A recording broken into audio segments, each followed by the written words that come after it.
started summits like this where ideas are exchanged, intellectual activities promoted. So I want to congratulate you, first of all. And then, before I start my vision of governance in Pakistan, I just want to inform the audience here, what was an international sportsman, a cricketer? How did he end up in politics? And then how did he become a prime minister? So I think it'll be interesting for you, because then you will understand what I intend to do with Pakistan. You see, I grew up in Pakistan. I'm the first generation of Pakistanis. When Pakistan in the 60s was considered the fastest growing country in Asia, it was actually a model of development for the developing world. I just met Sheikh Mohammed today, and he again reminded me that Emirates Airline was helped by Pakistan Airlines in the 70s. So Pakistan was a country with optimism, hope. We grew rapidly. We had excellent governance system. Our bureaucracy was one of the best in Asia. And that's the Pakistan I grew up in. So then I played international cricket. When I started my international cricket, Pakistan was one of the weakest teams in world cricket. And we were emerging from colonialism. So we took great pride as our team became stronger and it competed. And by the time I left cricket, Pakistan was world champions. So I took pride, like my countrymen, as we competed internationally and we grew in confidence. But unfortunately, our country could not keep up that pace. Countries have, life of a country is in cycles. It's never in a straight line. You go up, you go down, course correction, countries come up, some countries don't go up.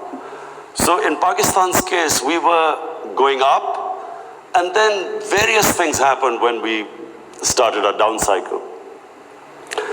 So when I left cricket, I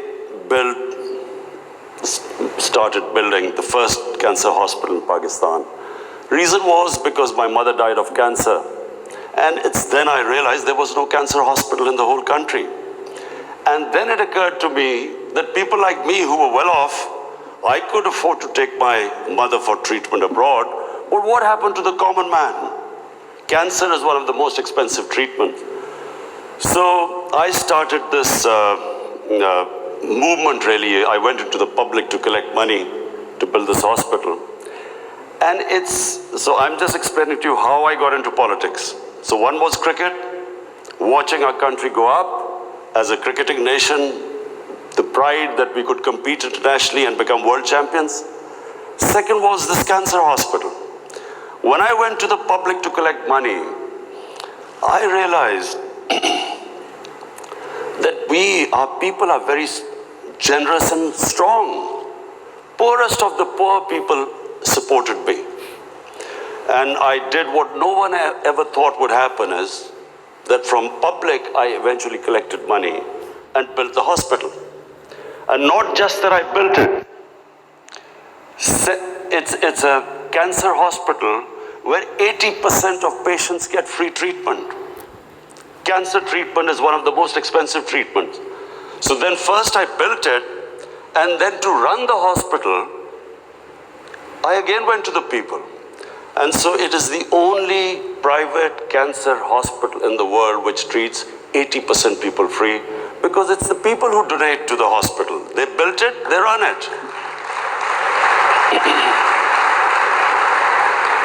So I kept thinking, why is it that people are so generous to build a hospital and run it, but why don't they pay taxes?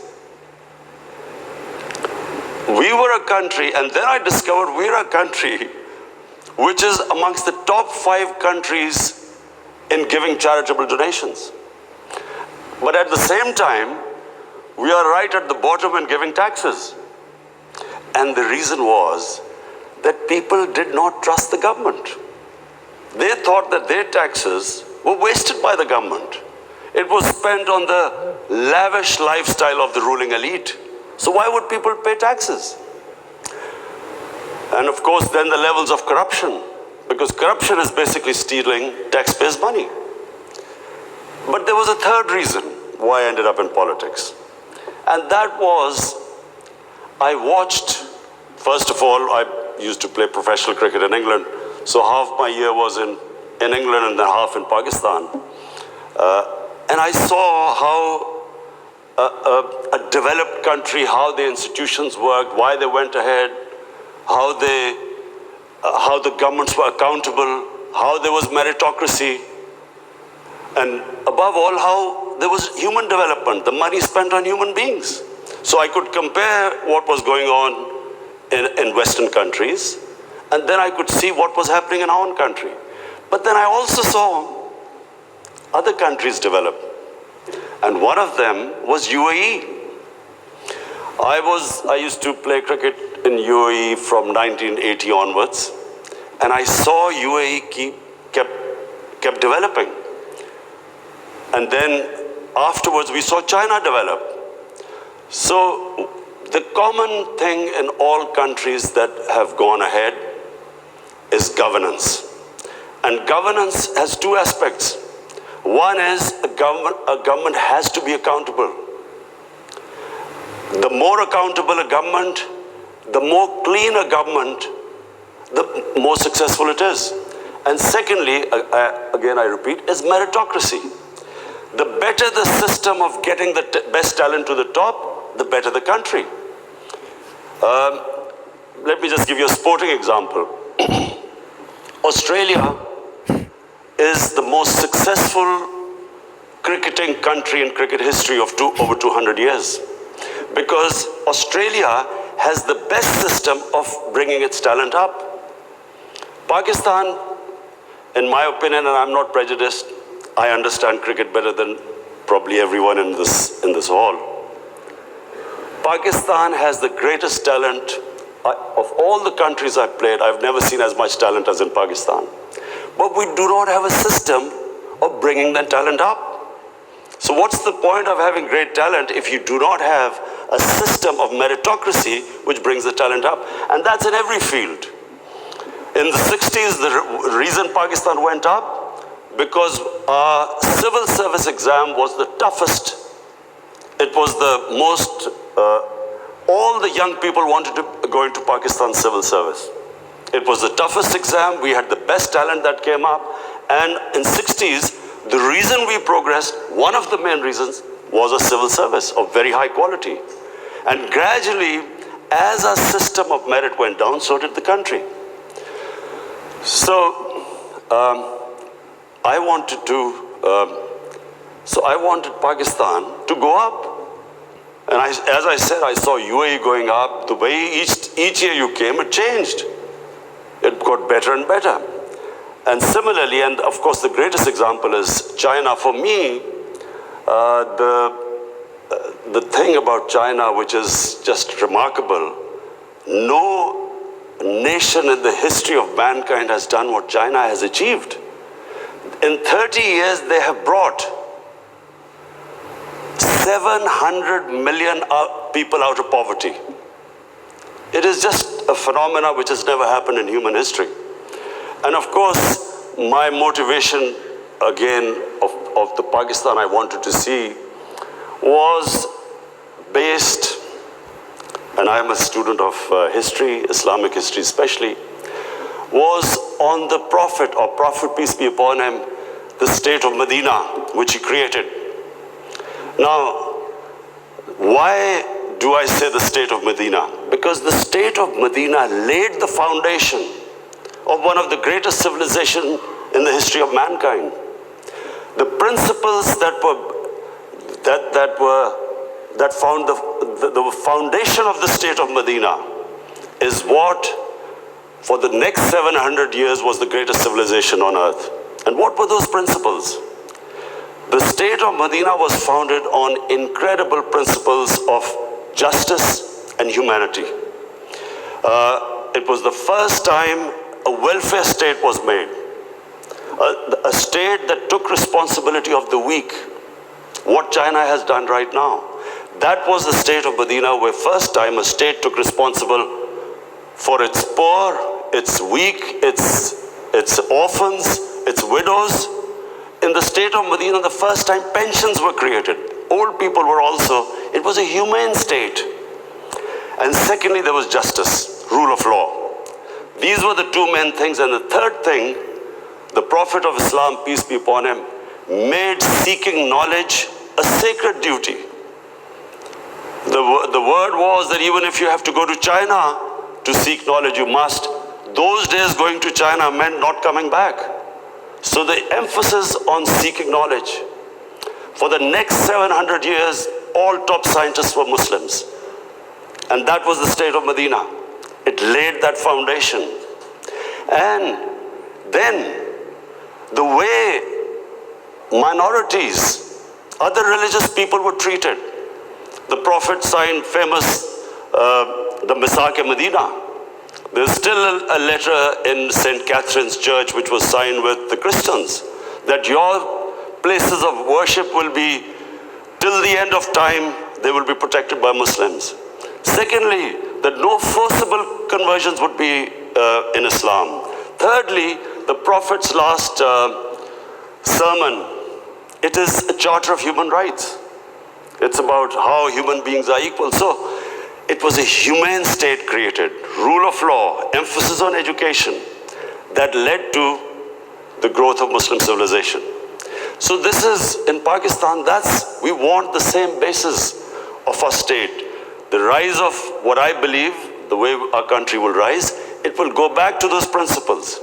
We must, number one, have rule of law, everyone equal before the law. State must be accountable.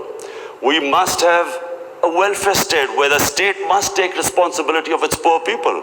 Half our population is on the poverty line or just above, and about 25% are below the poverty line. The state must take responsibility. All policies of the state must be, like in China, how do we lift the people from the bottom? And the most important thing is that we must, in Pakistan, start a reform program. Reforms are painful, but it is essential if we have to get out of our current problems. So, first of all, I joined politics in '96. From '96 to 2013, there was a very small party. Most of the time it was one step up and 3 steps down. The first election I contested, we were wiped out. Second election, 5 years later contested, we had only 1 seat. Third election we boycotted, and most of the time people made fun of me, thought we would never make it, because I'm an outsider. I wasn't from the political class. But one big lesson from sports which I learned, you only lose when you give up. So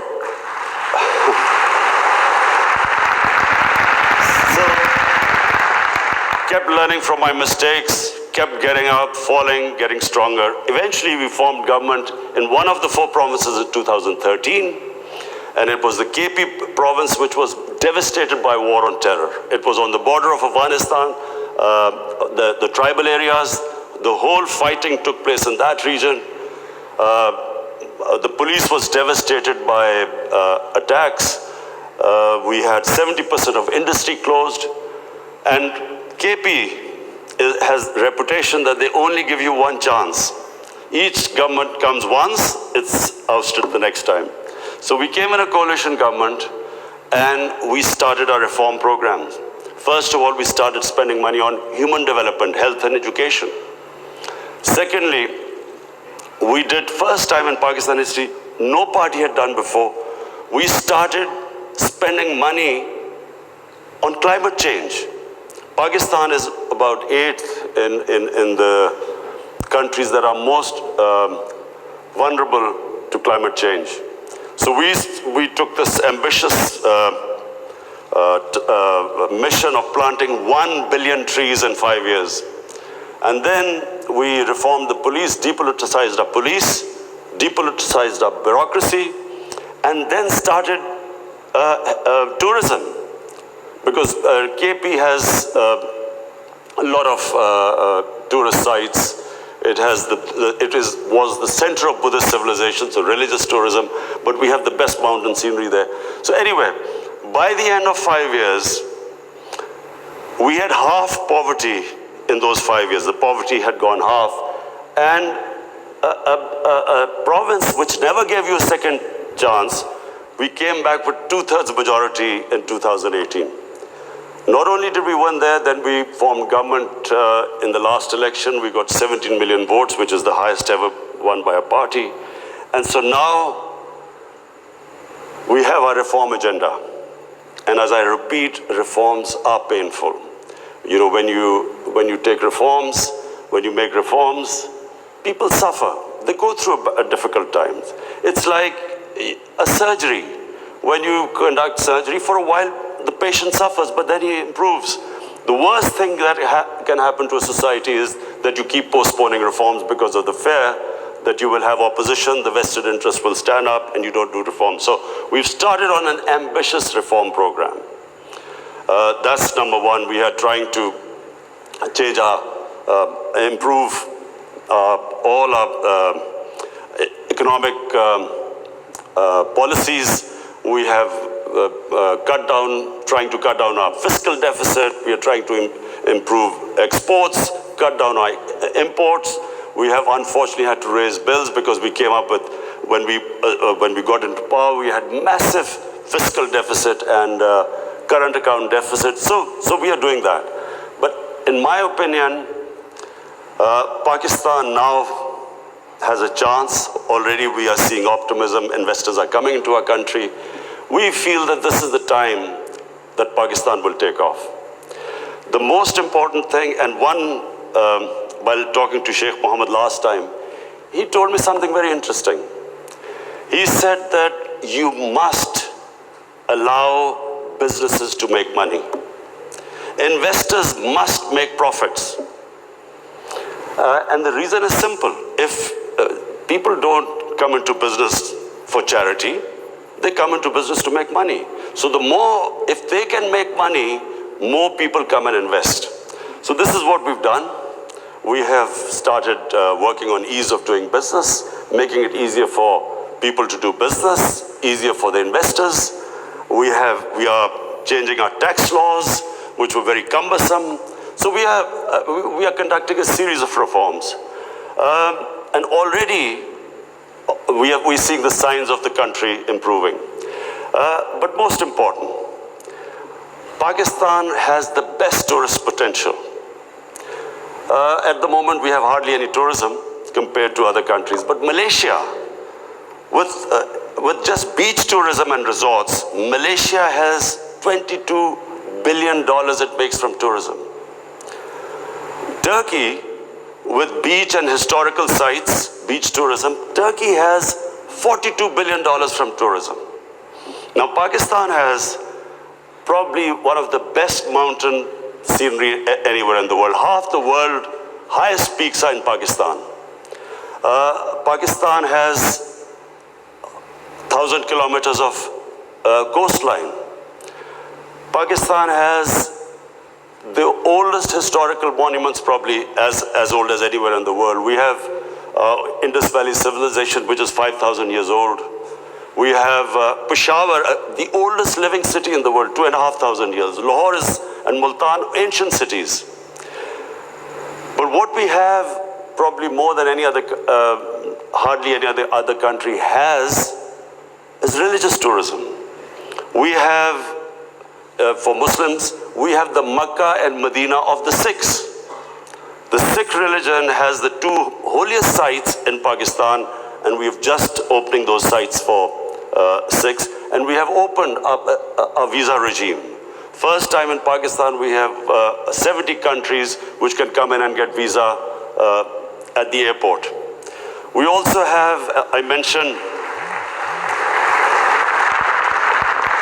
Buddhist civilization, the Gandhara civilization, which was The cradle of Buddhist civilization is in KP, north of Islamabad. Some of the ancient sites, the biggest sleeping Buddha, 40 feet, is in Haripur.